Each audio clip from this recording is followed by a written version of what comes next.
ఇవ్వటం జరిగింది. మామూలుగా మనందరికీ బెండకాయ తింటే కాస్త తెలివితేటలకి చాలా మంచిది, బ్రెయిన్‌కి చాలా మంచిదని ఎప్పుడన్నా అంటుంటారు. ఇది కరెక్ట్ అని కూడా స్పెయిన్ దేశస్థులు మరొక యూనివర్సిటీలో విషయాన్ని స్పష్టం చేశారనమాట.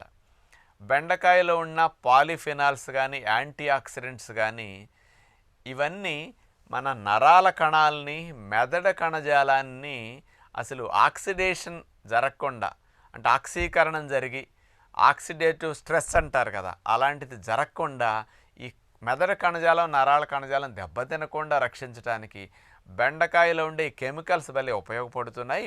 తద్వారా మెదడు కణజాలము, నరాల కణజాలము ఆయుర్దాయం పెరుగుతున్నది, ఎక్కువ కాలం పనిచేస్తున్నాయి.